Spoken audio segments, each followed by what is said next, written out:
In the winter of 1974, I was going through some math books while researching a math problem, I think a problem on cubic equations, when I referred to my old college textbook, College Algebra, by Lyman M. Kells of the US Naval Academy, 1956 or 1958. I came across the footnote in that book and noticed that they exactly corresponded to the ideas in Report from Iron Mountain. I had discovered the mathematical methodology of the silent weapons system, and I had the key to finding more information on the subject. I located Studies in the Structure of the American Economy at the Multnomah County Library in Portland, Oregon. SWFQW is a collage, an overlay and paste up of the works and words of many authors. I was the author only in the sense that I compiled and linked the gems of other writers. The book is not a hoax.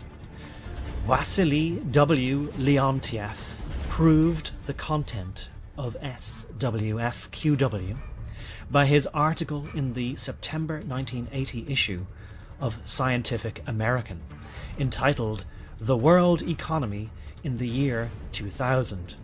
Leontiev was the father of the silent weapons system and was awarded the 1973 Nobel Prize in Economics long after his creation, 1948, became recognized by the elite to be a weapon, 1965. The work on silent weapons for quiet wars began about October 1978 and was published in December 1979.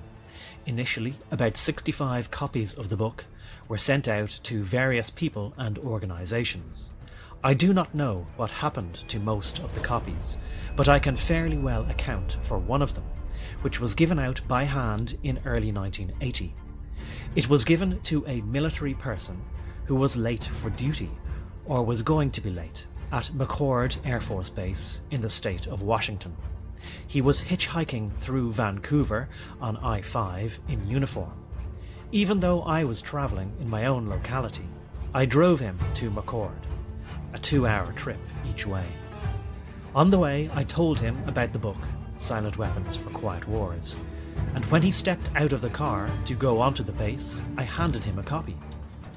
I did not make any further general effort to publicise Silent Weapons for Quiet Wars until after 1986. I did give out copies to local friends between 1979 and 1986. In November 1986, the America's Promise newsletter, APN, ran an advertisement for Silent Weapons for Quiet Wars. It claimed that a Boeing aircraft employee bought a surplus copy machine at auction from McChord Air Force Base, and inside it he found a copy of Silent Weapons for Quiet Wars. It was very probably the copy that I gave to the hitchhiker. The Boeing employee passed the book along to the APN of Phoenix, Arizona. From that time on, Silent Weapons for Quiet Wars got the attention it deserved. It was a wake-up call to America, and perhaps even the world.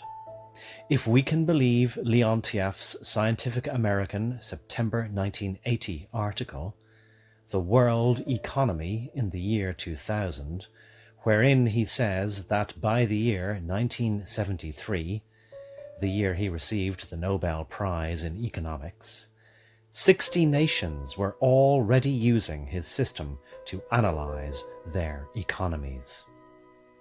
I am very grateful to William Cooper and APN for giving Silent Weapons for Quiet Wars to the world.